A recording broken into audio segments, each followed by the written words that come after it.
Hello and welcome to a very special installment of Conquering My Collection. So, I have done a number of these videos over the past couple of years, Conquering My Collection, which is geared towards me getting off my ass and actually, picking up a Blu-ray from my shelf and actually watching it. Something I haven't seen before because I have a lot of films I own in my collection that I haven't seen before. And it's interesting because there's been a lot of talk in the community recently about people looking at their collections differently and looking at selling things or cutting their collection down and reevaluating things. And it goes to what I was saying about 3 or 4 months ago when I did my last ever Blu-ray update. I wanted to just do videos where I talk about films that I have seen and review films and not just be like, hey, look at this thing I got, which, it's still fun. I enjoy watching other people do that and I enjoy doing it myself still, but there are things that I've bought in the past month or so that I'm not going to show in a video because I haven't watched them yet. So in this video, to kind of break from the norm, we've done about 31, 32 episodes in the Conquering My Collection series. This will be the start of something new where I will go through a whole stack of films that I've watched recently. And in this case, it will be a complete January 2021 wrap-up of most of the Blu-rays that I've watched. Now, on Twitter, I'm actually keeping a weekly log of everything that I watch. If you've seen my previous video, you might not have. I have made a watch list on Letterboxd of all the films I own on Blu-ray, including films that are like on Blu-rays as extras, and short films and documentaries. And the final number was 1,110 films, including short films. Feature films, it's more like 700 odd, but still, it's a gargantuan amount, an embarrassing amount. So on Twitter, I'm doing a rundown of week one, the how many that I start with, and then at the end of the week, how many I've got left, and then so just going through some of them, a little GIF maybe of one of the films. And yeah, and I've now started also including stuff that I've watched that maybe I've already seen, but I haven't seen it on Blu-ray yet. So there's a couple of those in this video, but mainly it's stuff I haven't seen before. But I still think if there's a Blu-ray in my collection of a film I've seen before, but I've never watched the Blu-ray, watching that is a win. I'm making use of my collection, So anything that I watched as a rewatch will not be included in the list and everything. Now, there is a little bit of a tricky thing because the final numbers are going to change because when I buy something, it adds something into the collection. So it's kind of a tricky thing, but I want to try and get that number down, chip it down as much as I can. So I can say after 1 month of trying to attack this as much as I can, I've gone from 1,110 down to 1,093. So that's 17 films. That is also including short films, because I watched a lot of Pixar shorts, which we'll get to in this. But either way, I'll rattle through all of these films, give you some thoughts, and some of these will have already had a separate video. Some of them will have a video in the future. Some of them are going to be part of the Epic Film Challenge too. Some of them are even included in the 2021 24-hour movie marathon, which me and Connie did a few weeks ago. Yes, we're still doing the marathons. I just haven't released any of them yet. But yeah, so that's something that kind of held me back from doing these kinds of videos because I'm going to already talk about them in another video. I've already talked about them in a video. But for the kind of purposes of Conquering My Collection, I think it's cool to do a kind of wrap-up series just to show you what I've been watching, talk about some of them, and kind of log them at the same time. It's just like a nice, nice accountability thing, but also a fun just talking about movies thing. So I'll tell you, and that's the thing, I don't like to spoil which movies I watch in my movie marathons, but in this, I won't say which ones they are, I suppose, but I'll tell you if there's going to be like an upcoming video about them, and I won't talk about them as much. So here is the stack, so let's get to it. And we're going to go in order of the order that I watched them throughout January. So, and I'm not saying I'm going to do this every month, because I think in February, I'm not going to watch much because, although I watched one tonight, which is good, but I really need to focus on finishing a lot of things if I want to get my April 10-year anniversary month in order, so probably less film watching this month, and once we get to like May, I can relax a little bit and maybe dig into attacking this collection a little bit more. But anyway, let's get into it. So for January 2021, we have A Tree Grows in Brooklyn, Elia Kazan film. I've now been told that there's a very problematic history with Elia Kazan, and that I should be treating him with the same level of, how would I even put it? Treating him with the same level of contempt and disgust as Woody Allen and Roman Polanski. After reading into what Elia Kazan did, I don't think it's comparable, but it doesn't sound nice either. And it is just one of those things that's a shame to read about people who have made really good films, because it kind of puts you in that position of, can I fully embrace it anymore?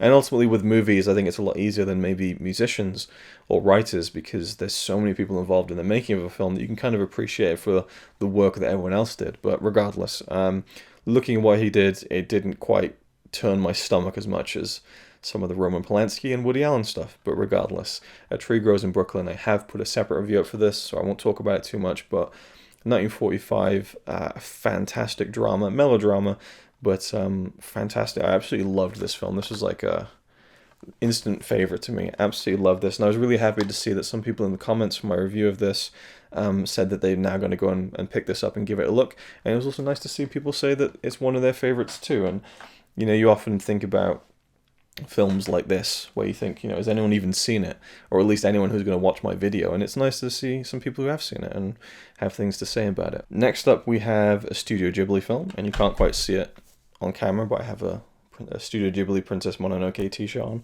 in honor of the great studio of Studio Ghibli. And there's a disc rattling around. Let me sort that out.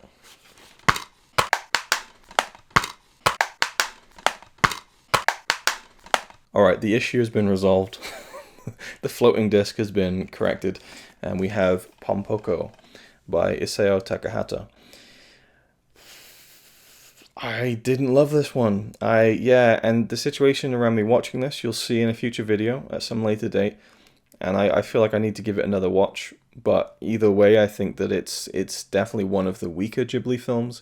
There are some incredible moments in it, and I love the creativity and the just the imagination involved in some of the transformations in the film. It's about these raccoons, and there's a particular word for them, tanuki, I think. I don't know if it says on the back of the Blu-ray. It doesn't seem to. But yeah, so it's released in 1994 as the Japanese economy slumped, looking back to the 60s construction boom in Tokyo's Tama Hills. It doesn't actually say anything about the raccoons, but I'm fairly sure they're not quite raccoons, they're like dog raccoons, and they're called tanuki, and they can transform into things, and it's basically just about the way that the modern world is encroaching on the natural world, which has been touched on in other Ghibli films, but it's very, very straightforward and very much in your face with these the trees getting cut down, and the places where the raccoons live, the tanuki live, are being destroyed by humans. And so they decide to take a stand. It's a very long film. It's 2 hours, and I feel like it could be a bit shorter. But I love Takahata. I love his wild variety when it comes to his filmography. If you look at, for me, before I watched this, every Takahata film I saw was an absolute masterpiece. Grave of the Fireflies, incredible. Only Yesterday, fantastic in a completely different way, in a much more, it's so different. And then you have, of course, The Tale of the Princess Kaguya, which is, for my money, maybe one of the best films ever made. And again, completely different. Pompoko, it's very different. Well, I don't think it's a masterpiece, and that's fine. Not every film needs to be a masterpiece, but I love the creativity in the film. I just didn't connect to it as much as I hoped I would.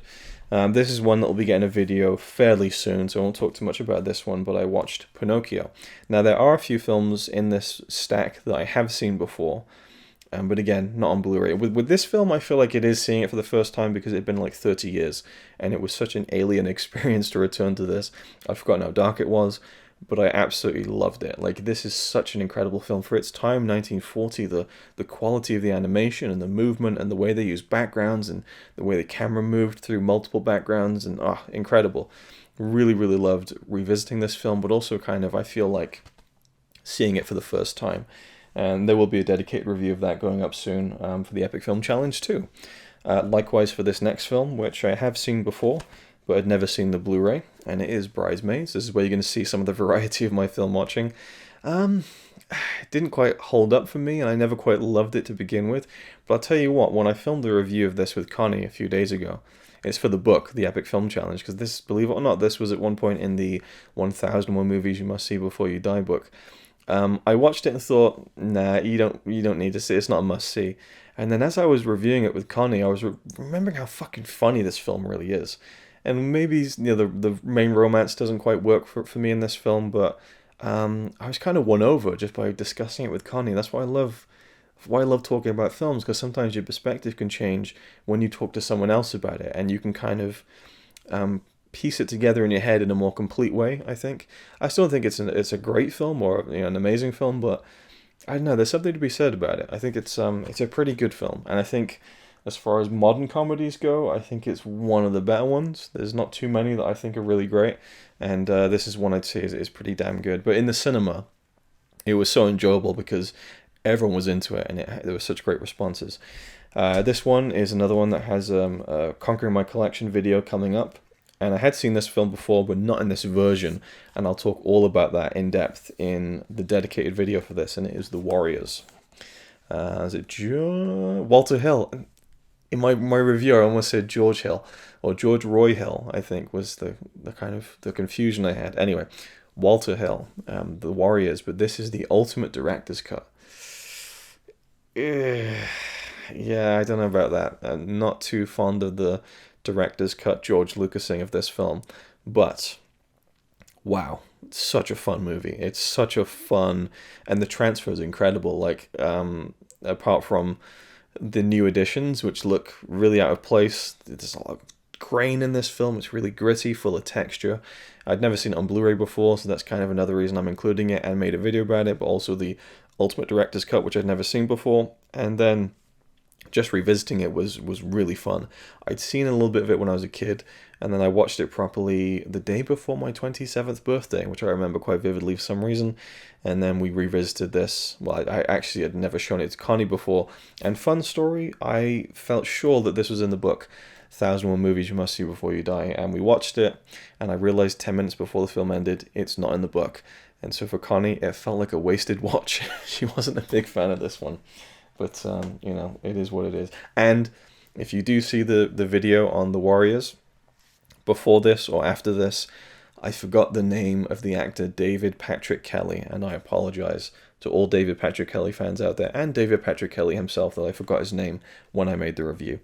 Next up, we have another one's coming up in a review pretty soon. I think there's not really many that I'm not going to do a video on at some point. It just kind of is what it is. This one is another Masters of Cinema one off the list, because obviously I have that whole collection now and I want to try and get through some of them. It is a film by Billy Wilder starring Ray Milland, The Lost Weekend. Gorgeous steelbook, and I now know the significance of the bat.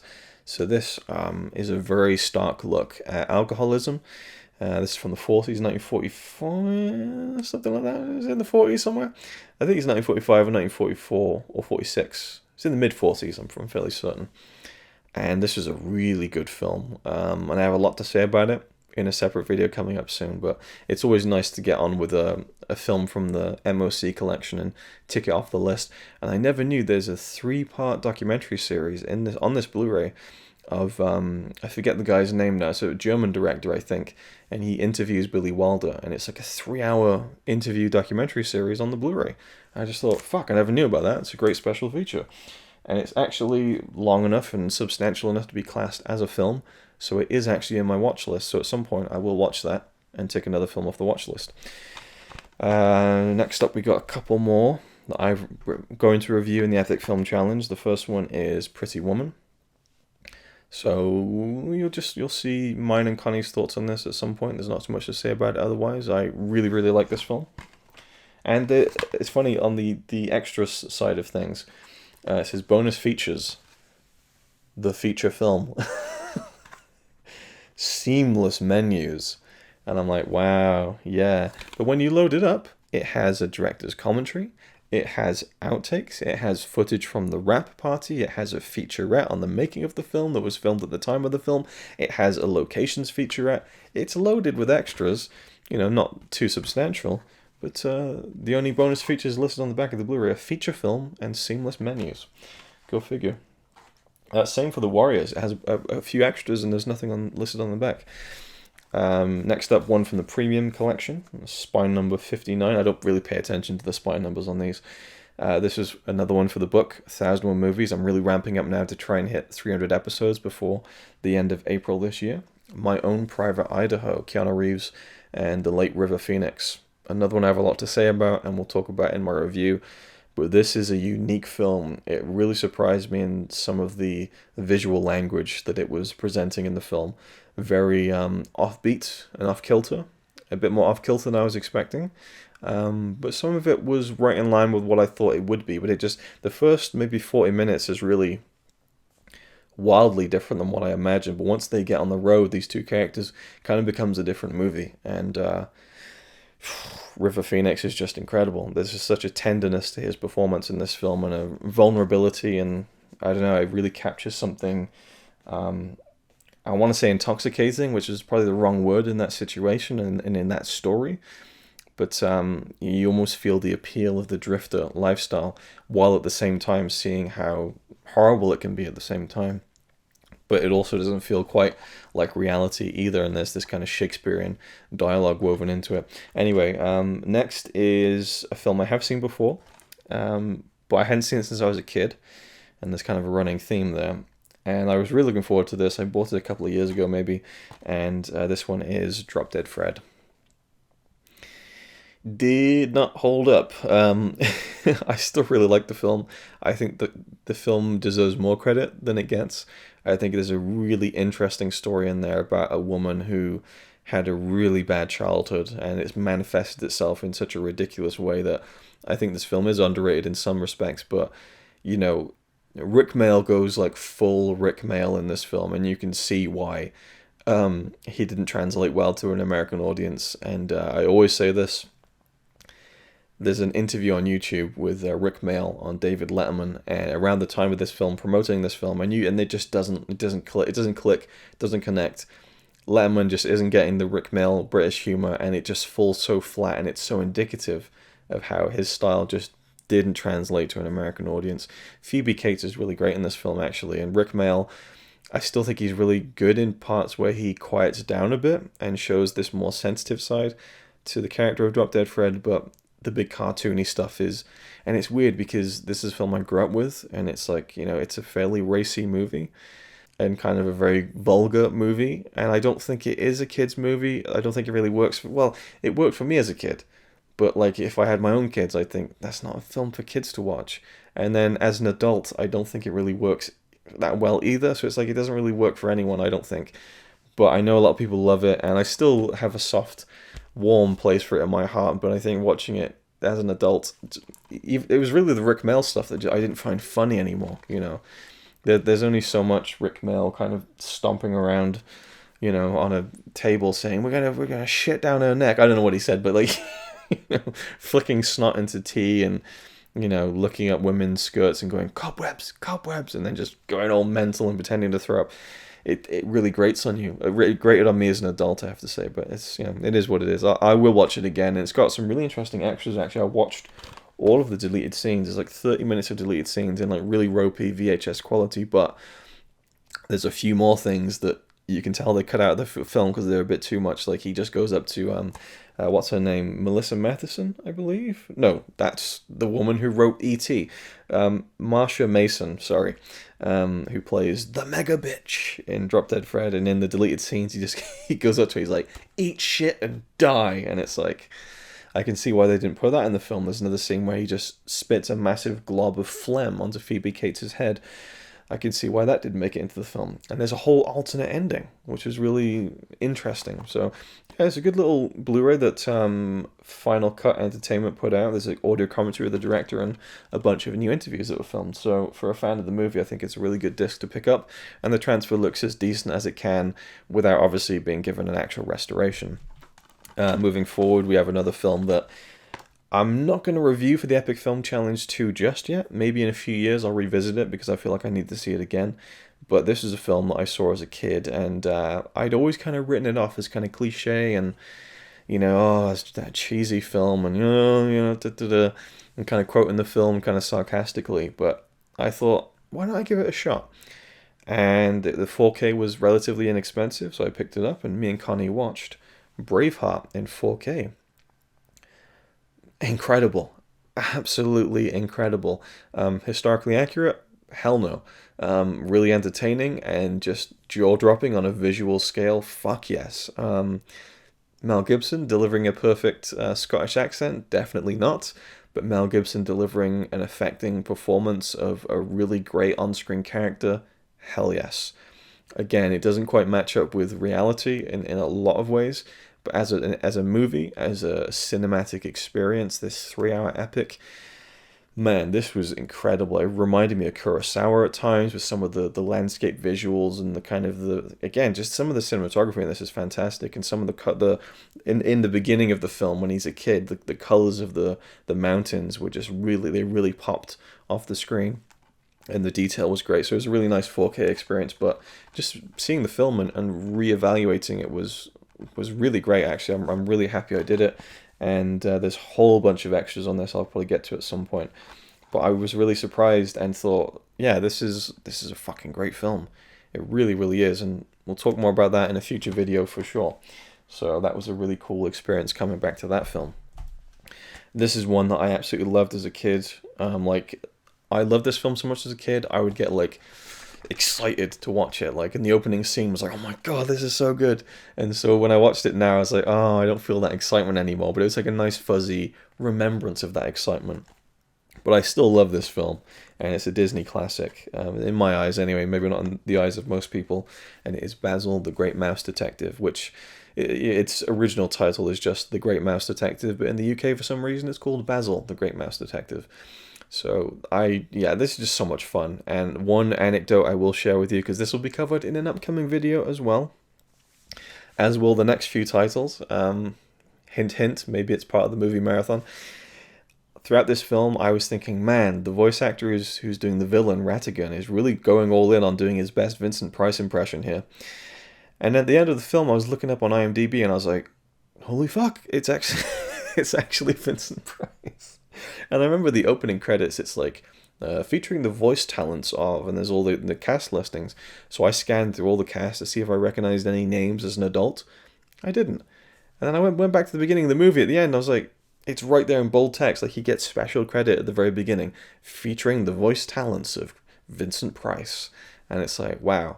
I wish I'd known that because I would have enjoyed his very theatrical performance even more, but Ratigan is such a great, theatrically drawn character, and this film is just so much fun.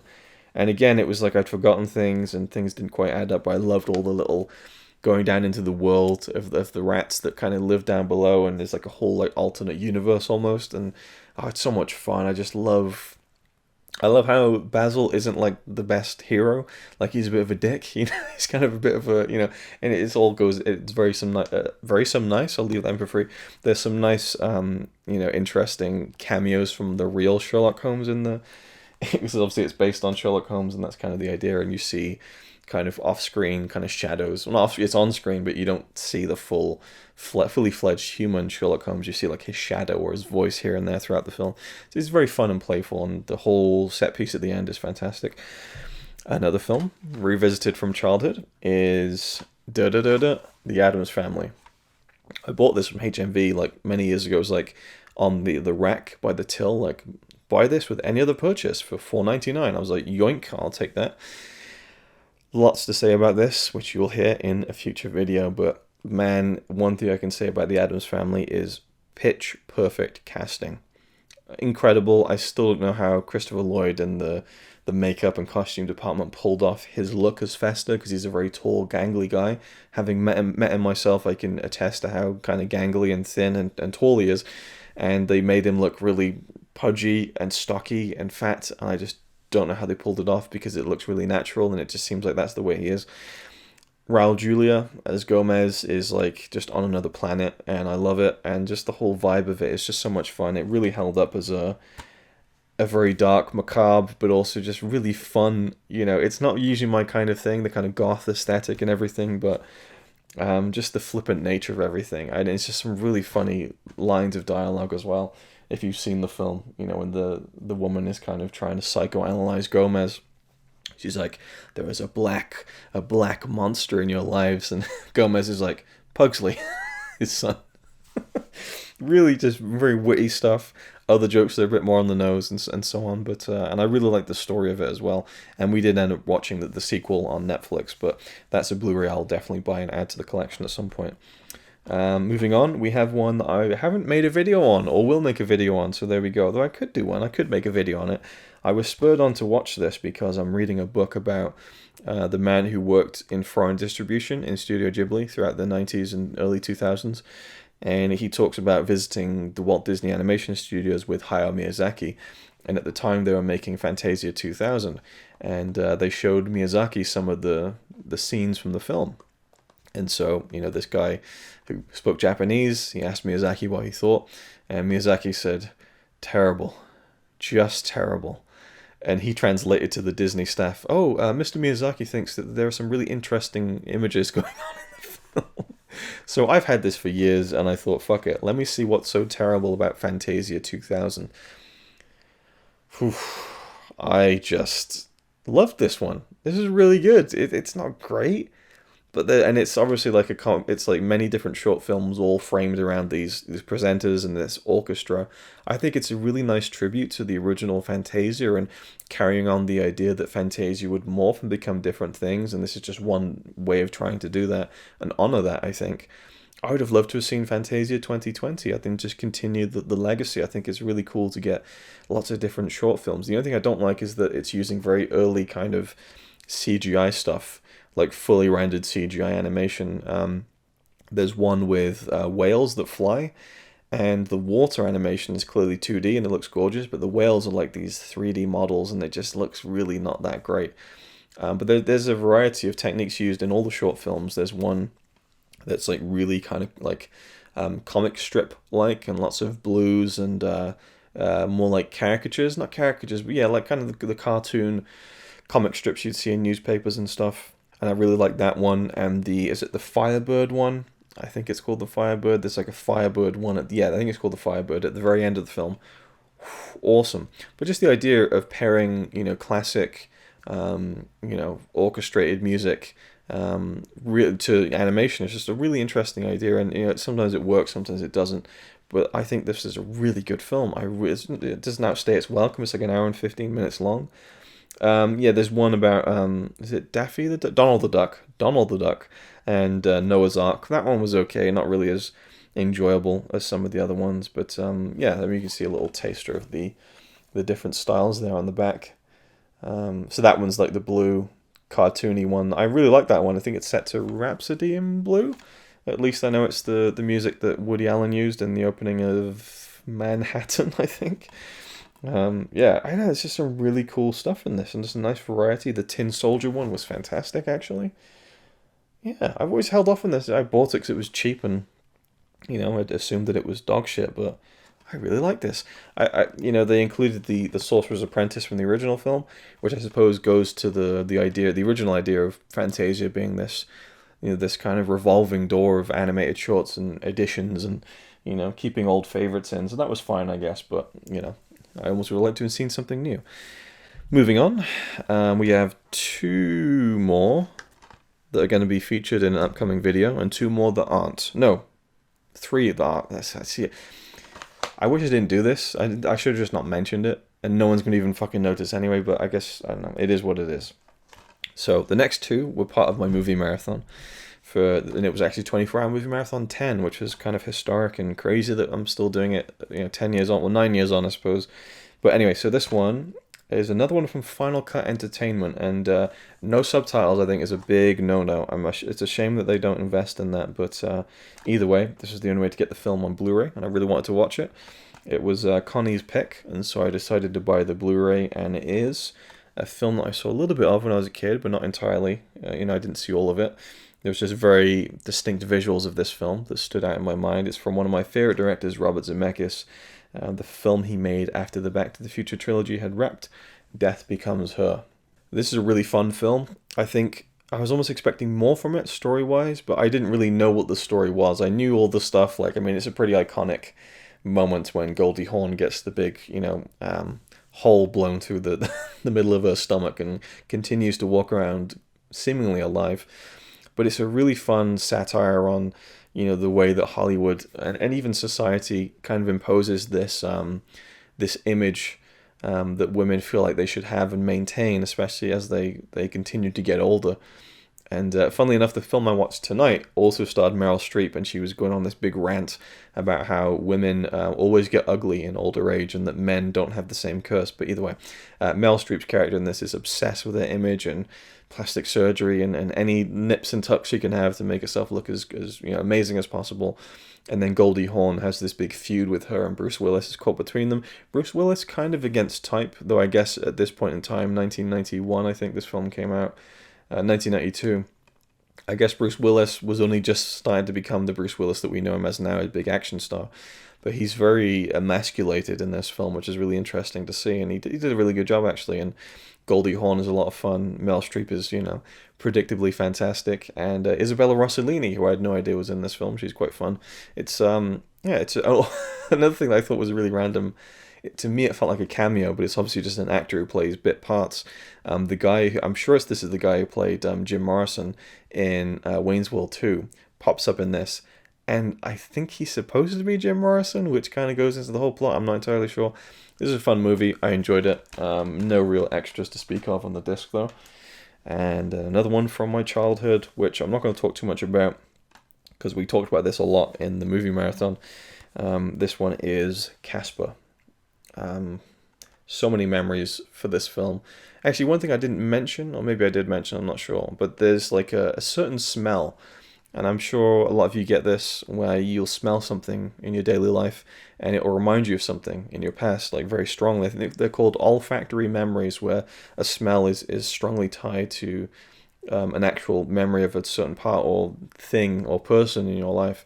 And there is a particular perfume, I'm sure it's a perfume that just pulls me back to the days of being a young kid and looking forward to this film. And yeah, it held up actually. It held up more than I thought it would. There's some really good stuff in this.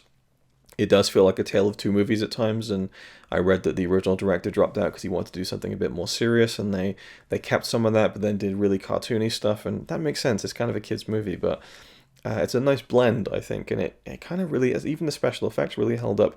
Obviously, it's a bit more simple with the ghosts and transparency, and they're very cartoony, but I think for its time, it did some good special effects stuff. The production design is great of the house, and it was I had a huge crush on Christina Ricci when I was a kid, so it was fun to kind of take my mind back to those days when she seemed like such an older person. Well, she was when I was a kid, so it's just weird to look back on it now, where things look so much different when you're older, So there we go, Casper. 2 more to go, and I'm not sure how many are in the actual stack. 1, 2, 3, 4, 5, 6, 7, 8, 9, 10, 11, 12, 13, 14, 15, 17 overall. And there are a couple more that I watched, but they're Blu-rays that I have already watched before, so they don't really count for me as far as conquering my collection. This one, I'm not going to speak too much about. It's spine number 62 in the Masters of Cinema collection, and it is Le Pont du Nord. And that was my very terrible attempt at quasi-French pronunciation. I think it's called the North Bridge in English. Jacques Rivette. I have a lot to say about this film, and I've already said it. You're going to see the video very soon. It is what it is, but I think all I'll say is this is the first Masters of Cinema Blu-ray that I really haven't enjoyed that much. Yeah. And finally, rounding it up, this actually accounts for 1, 2, 3, 4, 5, 6, 7, 8, 9, 10, 11 of the films that I've ticked off for this month, because it is the Pixar, it's not Sean Connery saying, the Pixar Shorts Collection. It is the Pixar Shorts Collection. Volume 1. I have Volume 2, and I'm actually going to work my way through that this month as well. So, I'll be honest, I kind of just thought if I do some of these shorts, it'll make the number tick down and make me feel a little bit better about myself. But also, I really want to watch these, and this is a fantastic release, because you get to see, in glorious high definition, like the films look great, you get to see such an evolution, a transformation, a progression of computer animation. And there's a great 20-minute documentary on the Blu-ray about that period of them making shorts, and it's a fantastic insight into the genesis of those shorts and how that formed Pixar as we now know it. Because when these original Pixar shorts are being made, the company was more about computers, and the animation side of it was like a very small, like 1% of the company. But with the help and encouragement of people like Steve Jobs, these films would continue to kind of get experimented on. And it's really funny because some of the early ones on this disc and the early Pixar shorts in general, they're not very impressive. You look at them by today's standards, and they would show them at these computer conventions, and they would tear the house down. Like, the people were going crazy because they were seeing things that were blowing their mind from almost a technical level, as opposed to even maybe an emotional, storytelling, receiving level, if that makes any kind of sense. So we start with The Adventures of Andre and Wally B, which is, I don't know if it is the first, it's probably not the first CGI animated film, but it's certainly the first, to really push things. And it's so, it's just completely elementary when you look at it now. But for the time, and it's like 1984, I think the first one, it's this is around the era of, like, some of those classic movies from the 80s, like Return of the Jedi and Gremlins, and, and here is this, CGI animated film, which was completely foreign, really, to a mainstream audience, and they're just really pushing the boundaries. And what you see in this short collection as you work your way through them is the constant progression. There's always something that's done a little bit better. The lighting is a little bit better. The texturing is a little bit more detailed. By the time we get to Tin Toy, we're seeing like reflections of the window pane in his head from the outside, and like this the environment's becoming more fuller and rich in detail and objects, and it's really fascinating to see. So we go from The Adventures of Andre and Wally B to Luxo Jr., which I had seen before and I watched it again. Red's Dream, which was really interesting, like, really good film. Like, it's a good mood to it at the beginning. Tin Toy, which is like the origins of Toy Story, was a really good. The baby is fucking terrifying in it because they're trying to figure out how to make a human face because they're working in only geometric shapes in the beginning. So they had to really bend the software and really struggle to get things done in more of a fluid, morphous way, I suppose, with the way like a face actually works. And even in like Toy Story, they hadn't really got it down yet, so it took a long time to get kind of the human face. And even then, they still kind of cartoonize it a little bit. But regardless, Tin Toys was really good and just shows you the idea of a living toy and how that became the genesis for Toy Story. Knick Knack was probably one of my least favorite ones. It's okay, but it just wasn't that engaging overall. Jerry's Game, one of my favorites. It has it on the cover. Jerry's Game I first saw because it was on the VHS tape for A Bug's Life. So before A Bug's Life starts, you get to see Jerry's Game. I loved that short film, and I still think it's a fantastic, near flawless film. Like, such a great little mini story. Like, some of these are just like fun because it's like, oh, look what they can do with the animation. But this one has a genuinely great story, and it's just about this old man who's just playing chess with himself, and he kind of plays two different characters, and this moment where he kind of smugly beats himself, even though it's just him playing himself, and the look on his face here is just so funny. And honestly, watching Jerry's Game again, I just had a beam on my face the whole time. It just felt so nice to revisit that film. For the Birds was a fun little film about these birds and kind of a lot of personality in that, and seeing some of the feathers and all that kind of stuff.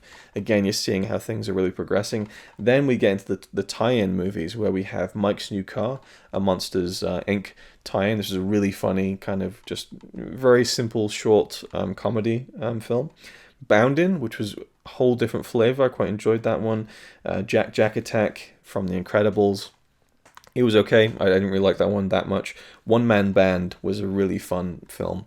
And most of these are kind of silent films, essentially, with no dialogue. But One Man Band was a brilliant... Because, by that point, they were doing dialogue and were making feature-length movies. So One Man Band was like kind of a return to just silent storytelling. Really fun, comedic beats. Mater and the Ghost Lights. I've never been a big fan of Mater, the character, in the Cars movies, but that was kind of a pretty fun little mini film for Cars. And then Lifted, and I'm almost 100% sure that I have seen Lifted before, so it's been counted as one film off the watch list. But I don't know if I have it. I don't have it with me, but there's a film that I'm considering kind of swapping. So right now, Lifted has been taken off and counted as one film down on my list. So what I'm going to do is watch Bambi, on Blu-ray, which again is like Pinocchio. It's so far back, I can't really remember anything about it. So for me, it's going to be new. So I'm going to watch Bambi. Nothing will be taken away from the watch list, but I'll still be in the right numbering, if that makes any kind of sense. Because I feel like Lifted, I've seen it before, and it was a lot of fun. I really enjoyed it, but I'm certain I've seen it before somewhere. So it isn't a film I haven't seen before. It doesn't quite count for me, so I'm going to watch something else in its place. I think Bambi is going to be the one for me. And I also watched all 13 of these a second time with all the audio commentaries, except for Jack Jack Attack, which Brad Bird declined, I suppose, to do a commentary for it. Commentaries are really fascinating, give a lot of insight, some brief and some more in detail.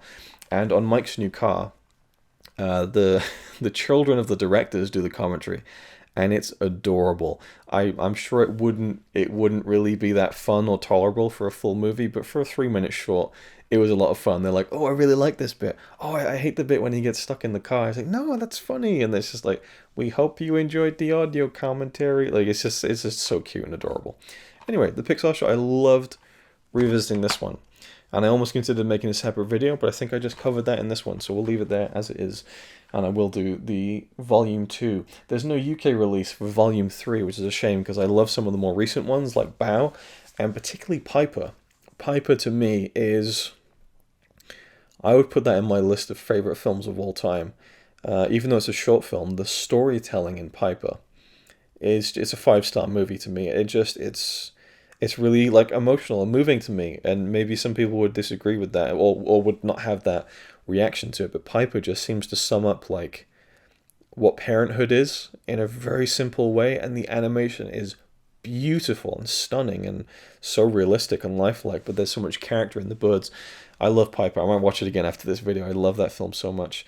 So I'd like to see I think I'd just import the Volume 3 from America, but then it wouldn't match the other two on the shelf, you know? I don't know. Anyway, going off topic, so there we go. That was conquering my collection. The Blu-rays I ticked off in January of 2021. So quite a few, and quite a few I'd seen before. You know, it kind of was what it was. February, I don't know. I might not be able to watch as much, so I might not make... And that's the thing, it's getting to the point now where I'm really attacking it to the point that making a video for every Blu-ray I'm conquering is becoming unfeasible. So they'll get wrapped up into videos like this, I suppose, like the Pixar one, or what else? There's actually not much. I'm making videos about pretty much all of these. Yeah. Fuck. Okay, apart from Fantasia and the Pixar shorts, I'm not making separate videos. So, I don't know. That just shows you what I'm doing, I guess, but it is what it is. So thank you for watching. Hope you enjoyed this style of video. Let me know in the comments down below. But this is kind of the way I want to do it. This is like a new version of a Blu-ray update. I've owned many of these for quite a long time. Some of them I haven't. Like, I'm really glad that Braveheart and Death Becomes Her were bought this month and watched this month. So in that sense, they weren't added or taken away from the watch list, because I knew that as soon as they came in, I'm going to watch them, and you know, it's not going to count against the overall count, as I said. So there we go. This is like a Blu-ray update, even though I've owned many of these for a long time. But it feels good to get a whole bunch of them done. So we started the year with 1,010 movies to watch, and we've ended January, the first month of the year, with 1,093 films left to watch. So I would very much like to end 2021 by getting that number under 1,000. I think that's really doable, especially if I just really get into the shorts and get a lot of those down. That would be really good, I think. But yeah, under 1,000 would be good. Under 900, I think, is possible, and I'd be really happy with that. But again, it really depends on me not buying much as well, so I need to stick to that. Anyway, thank you for watching. Hope you enjoyed, as I said, and I'll see you in the next one. It's alright by me. Apart from the fact he throws cans of Carlin into a tree. Yeah, he's really cool. Yeah, he's really cool. But he's not quite as cool as you, 'cause